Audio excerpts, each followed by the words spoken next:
বাইতুল মুকাররমের সামনে আমাদের আহলে হাদিসের এক মিডিয়া কর্মী ভাই একজনকে জিজ্ঞাসা করতেছে, আপনার নাম কি? তো বলতেছে, আমার নাম অমুক। কি করেন? তো বলতেছে, আমি 15 বছর আমি দেওবন্দি অমুক মাদ্রাসায় পড়াশোনা করে আমি বর্তমানে দাওরা পাস, সর্বোচ্চ মাস্টার শেষ করছি। তো বলতেছে, বলেন তো ইসলামের মৌলিক উৎস কয়টি?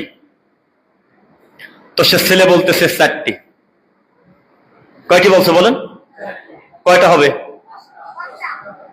আরে কি কয়, ঝুলে ঝুলে মেরে দিচ্ছেন নাকি? আমি বলছি উৎস, আমি রোকন বলি নাই, উৎস। উৎস 2টা না? কিতাব আল্লাহ ও সুন্নতে রাসূল সাল্লাল্লাহু আলাইহি ওয়াসাল্লাম। 2টা হবে না ভাই? এই ছেলে খালি কয় 4টা। তো উনি বলতেছে যে, আপনি কি বুঝে বলতেছেন? হ্যাঁ বুঝে বলতেছি। তো কি কি? কোরআন, হাদিস, ইজমা, কিয়াস। একবারও মুখ দিয়ে ডাইরেক্ট বললো না যে আল্লাহর কিতাব এবং মুহাম্মদ সাল্লাল্লাহু আলাইহি ওয়াসাল্লামের হাদিস, একবারও বললো না ছেলেটা। এখন আপনাদের কাছে যদি প্রশ্ন করি, ছেলেটা 15 বছর পড়াশোনা করে নাই, ইলম অর্জন করে নাই, কি শিখলো? জবাব দেন।